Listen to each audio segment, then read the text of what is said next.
ಮುಂಭಾಗದಲ್ಲಿರುವಂತಹ ಸಹಸ್ರಾರು ಮುಖಂಡರು, ಕಾರ್ಯಕರ್ತರು, ಪಕ್ಷದ ನಿಷ್ಠಾವಂತ ಸಿಪಾಯಿಗಳು ಇವತ್ತು ಪಕ್ಷದ ಏನು ರೈತರ, ಕಾರ್ಮಿಕ ಮಹಿಳೆಯರ ಏನು ಆಂದೋಲನಕ್ಕೆ ನೀವು ಭಾಗವಹಿಸಿ ಯಶಸ್ವಿ ಮಾಡಿರುವಂತ ಮಹಾತ್ಮ ಗಾಂಧಿ ಉದ್ಯೋಗ ಖಾತ್ರಿ ಯೋಜನೆಗೆ ಒಂದು ಮಹತ್ವವನ್ನ ತಂದುಕೊಟ್ಟ ಸಹಸ್ರಾರು ಕಾರ್ಯಕರ್ತರಿಗೆ ನಾನು ಹೃದಯಪೂರ್ವಕವಾದ ಧನ್ಯವಾದಗಳನ್ನ ಹೇಳಲಿಕ್ಕೆ ಇಷ್ಟಪಡ್ತೀನಿ.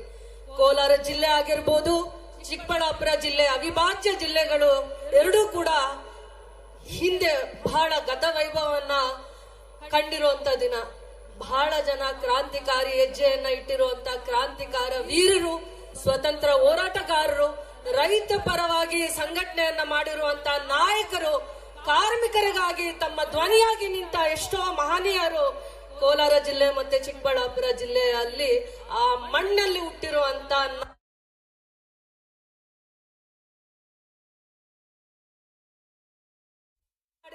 ಮಣ್ಣದು ಆ ಪವಿತ್ರತೆಯನ್ನ ಕಾಪಾಡಿಕೊಂಡಿರುವಂತ ಕೋಲಾರ ಜಿಲ್ಲೆಯ ನಾಯಕರಿಗೆ, ಮುಖಂಡರಿಗೆ, ಕಾರ್ಯಕರ್ತರಿಗೆ, ರೈತರಿಗೆ, ರೈತ ಮಹಿಳೆಯರಿಗೆ, ನಿಷ್ಠಾವಂತರಿಗೆ ನನ್ನ ಹೃದಯಪೂರ್ವಕವಾದ ಧನ್ಯವಾದಗಳನ್ನ ಹೇಳಲಿಕ್ಕೆ ಇಷ್ಟಪಡ್ತೀನಿ.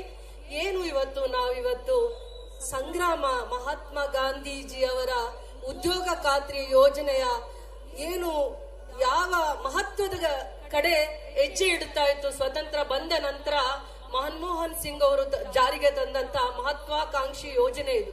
ಗಾಂಧೀಜಿಯ ಕನಸುಗಳನ್ನ ನನಸು ಮಾಡ್ಲಿಕ್ಕೋಸ್ಕರ ಬಡವರು, ರೈತರು, ಗ್ರಾಮೀಣ ಭಾಗದಲ್ಲಿರುವಂತ ಕೂಲಿ ಕಾರ್ಮಿಕರ ಮಕ್ಕಳಿಗೋಸ್ಕರ ದೇಗುಲಗಳನ್ನ, ಶಾಲೆಗಳನ್ನ, ವಿದ್ಯಾಸಂಸ್ಥೆಗಳನ್ನ ಕಟ್ಟಲಿಕ್ಕೆ ಸ್ವತಂತ್ರ ಇತ್ತು. ನಮ್ ಜಿಲ್ಲೆ ಇರ್ಬೋದು, ಕೋಲಾರ ಜಿಲ್ಲೆ ಇರ್ಬೋದು, ಚಿಕ್ಕಬಳ್ಳಾಪುರ ಜಿಲ್ಲೆ ಇರ್ಬೋದು, ನೀರಿಗೆ ಹಾಹಾಕಾರವನ್ನ ಎದುರಿಸಿದ್ವಿ.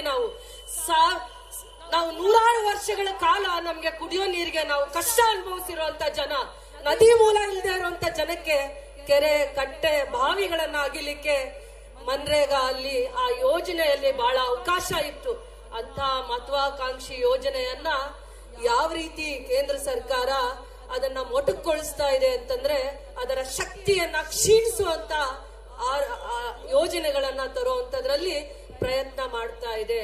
ಮಹಾತ್ಮ ಗಾಂಧಿ ಉದ್ಯೋಗ ಖಾತ್ರಿ ಯೋಜನೆಯಲ್ಲಿ ಇಡೀ ರಾಜ್ಯದಲ್ಲಿ ರೈತ ಮಹಿಳೆಯರು, ಕಾರ್ಮಿಕ ಮಹಿಳೆಯರು 70 ಲಕ್ಷ ಜನ ತಮ್ಮ ಗ್ರಾಮ ಪಂಚಾಯಿತಿಯಲ್ಲಿ ಗ್ರಾಮ ಪಂಚಾಯಿತಿಗಳನ್ನ ಉದ್ಧಾರ ಮಾಡುವಂತ ಕೆಲಸಗಳನ್ನ ಮಾಡ್ಕೊಂಡಿದ್ದಾರೆ. ಇಡೀ ರಾಜ್ಯದಲ್ಲಿ ಶಾಲೆಗಳನ್ನ ಕಟ್ಟಿದ್ದಾರೆ, ಅಂಗನವಾಡಿಗಳನ್ನ ಕಟ್ಟಿದ್ದಾರೆ, ಕೆರೆ ಕಟ್ಟೆಗಳನ್ನ ಕಟ್ಟಿದ್ದಾರೆ. ಗ್ರಾಮ ಸ್ವರಾಜ್ಯದ ಕನಸನ್ನ ನನಸು ಮಾಡುವಂತ ದೃಷ್ಟಿಯಲ್ಲಿ ಕೆಲಸ ಮಾಡಿದ್ದಾರೆ. ಇಡೀ ರಾಜ್ಯದಲ್ಲಿ ಎಷ್ಟು ಜನಕ್ಕೆ ಉದ್ಯೋಗ ಕೊಟ್ಟಿದೆ. ರೈತ ಮಹಿಳೆಯರಿಗೆ, ರೈತರಿಗೆ ತಮ್ಮ ಜಮೀನಲ್ಲಿ ಬೆಳೆ ಬೆಳ್ಕೊಳ್ಳಿಕ್ಕೆ ಈಗಾಗಲೇ ನಾನು ಮಾತಾಡ್ಲಿಕ್ಕೆ ಮುಂಚೆ ನಮ್ಮ ಕೃಷ್ಣ ಬೈರೇಗೌಡರು ಕಂದಾಯ ಸಚಿವರು ಮಾತಾಡುವಾಗ ರೈತರು ಯಾವ ರೀತಿ ಲಾಭದಾಯಕವಾಗಿರುವಂತ ಕೃಷಿಯನ್ನ ಬೆಳೀಲಿಕ್ಕೆ ಮಹಾತ್ಮ ಗಾಂಧಿ ರೋಜ್ಗಾರ್ ಯೋಜನೆ ಎಷ್ಟು ಮಹತ್ವವಾಗಿದೆ ಅನ್ನುವಂತ ಸತ್ಯವನ್ನ ಎಳೆಯಾಗಿ ಬಿಚ್ಚಿಡ್ತಾ ಇದ್ರು. ಅದು ಸತ್ಯ. ಯಾವುದು ರೈತರಿಗೆ ಯೋಗ್ಯವಾಗಿರುವಂತ ಕಾರ್ಯಕ್ರಮ ಇರುತ್ತೆ, ಯಾವುದು ಬಡವರಿಗೆ, ಕಾರ್ಮಿಕರಿಗೆ, ಹೆಣ್ಮಕ್ಕಳಿಗೆ, ವಿಶೇಷವಾಗಿ ಹೆಣ್ಮಕ್ಳು ತನ್ನ ಗ್ರಾಮ ಬಿಟ್ಟು ಬೇರೆ ಕಡೆ ಆಚೆ ಬಂದು ಕೆಲಸ ಮಾಡ್ಲಿಕ್ಕೆ ಆಗಲ್ಲ. ಯಾಕೆ ಅಂದ್ರೆ ಗ್ರಾಮೀಣ ಭಾಗದಲ್ಲಿರುವಂತ ಹೆಣ್ಮಕ್ಳು ಓದ್ಕೊಳ್ಳೋದ್ರಲ್ಲಿ ಸ್ವಲ್ಪ ಕಡಿಮೆನೂ ಇರ್ತಾರೆ. ಅದಾದ್ಮೇಲೆ ಗ್ರಾಮೀಣ ಭಾಗದಲ್ಲಿರುವಂತ ಹೆಣ್ಮಕ್ಳಿಗೆ ಜವಾಬ್ದಾರಿ ಜಾಸ್ತಿ. ತನ್ನ ಕೂಡು ಕುಟುಂಬನ ನೋಡ್ಕೊಳ್ಬೇಕಾಗತ್ತೆ.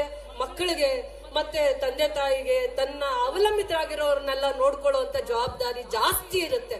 ಅಂತ ಭಾಗದಲ್ಲಿರುವಂತ ಹೆಣ್ಮಕ್ಳಿಗೆ ಉದ್ಯೋಗವನ್ನ ಸೃಷ್ಟಿ ಮಾಡಿದೆ, ಗ್ರಾಮಗಳನ್ನ ಅಭಿವೃದ್ಧಿ ಮಾಡಿದೆ. ಶಾಲೆಗಳನ್ನ ಕಟ್ಟುವಂತದ್ರಲ್ಲಿ, ಕೆರೆ ಕಟ್ಟೆಗಳನ್ನ ಕಟ್ಟುವಂತದ್ರಲ್ಲಿ, ಇಂತ ಎಲ್ಲ ಕಲ್ಯಾಣ ಕಾರ್ಯಕ್ರಮಗಳಲ್ಲಿ ನಮ್ಮ ಮಹಾತ್ಮ ಗಾಂಧಿ ರೋಜ್ಗಾರ್ ಯೋಜನೆ ಮಹತ್ವವಾಗಿರುವಂತ ಕಾರ್ಯಕ್ರಮಗಳನ್ನ 20 ವರ್ಷಗಳ ಕಾಲ ಅದನ್ನ ಕಾಪಾಡ್ತಾ ಬಂದಿದೆ. ಆ ಮಹಾತ್ಮ ಗಾಂಧಿ ಮಹತ್ವಾಕಾಂಕ್ಷಿ ಯೋಜನೆಯನ್ನ ಇವರು ಮತ್ತೆ ಬೇರೆ ಏನೋ ಅದಕ್ಕೆ ಒಂದು ಹೆಸರನ್ನ ಸೃಷ್ಟಿ ಮಾಡಿ ಆ ಕಾರ್ಯಕ್ರಮದ ಮಹತ್ವವನ್ನ ಕಡಿಮೆ ಮಾಡ್ಲಿಕ್ಕೆ ರೈತರದು, ಕಾರ್ಮಿಕರದು, ಹೆಣ್ಮಕ್ಕಳದು ಕೆಲಸವನ್ನ ಕಸಿದ್ಕೊಂಡು ಕಾಂಟ್ರಾಕ್ಟರ್ಸ್ಗೆ ಕೊಡ್ಲಿಕ್ಕೋಸ್ಕರ ಇನ್ನ ಒಂದು ಯೋಜನೆಯನ್ನ ಮಾಡಿದ್ದಾರೆ. ಅದನ್ನ ವಿರೋಧಿಸೋಸ್ಕರ ಇವತ್ತು ನಮ್ಮ ಸರ್ಕಾರ, ನಮ್ಮ ಪಕ್ಷ ಬಲವಾಗಿ ರೈತರ ಪರವಾಗಿ, ಕಾರ್ಮಿಕರ ಪರವಾಗಿ, ರೈತ ಹೆಣ್ಮಕ್ಕಳ ಪರವಾಗಿ ಗಟ್ಟಿಯಾಗಿ ಧ್ವನಿಯಾಗಿ ನಿಂತಿರೋದು ಇವತ್ತು ನೀವೆಲ್ಲ ಸಾಕ್ಷಿಯಾಗಿದ್ದೀರಾ. ಇವತ್ತು ಎರಡೂ ಜಿಲ್ಲೆಯ ನಾಯಕತ್ವದ ಗುಣಗಳಿರುವಂತ ನಾಯಕರು, ಮುಖಂಡರು, ನಮ್ಮ ಜಿಲ್ಲೆಯ ಉಸ್ತುವಾರಿ ಸಚಿವರು, ಚಿಕ್ಕಬಳ್ಳಾಪುರ ಜಿಲ್ಲೆಯ ಉಸ್ತುವಾರಿ ಸಚಿವರು ಜವಾಬ್ದಾರಿ ತಗೊಂಡು ಈ ಕಾರ್ಯಕ್ರಮನ ಯಶಸ್ವಿ ಮಾಡಿದ್ದಾರೆ. ಅವರೆಲ್ಲರಿಗೂ ನಮ್ಮ ಹೃದಯಪೂರ್ವಕವಾದ ಧನ್ಯವಾದಗಳು. ಜೈ ಹಿಂದ್, ಜೈ ಭಾರತ್ ಮಾತೆ. ಶ್ರೀಮತಿ ರೂಪಮ್ಮ ಅವರಿಗೆ ಧನ್ಯವಾದ.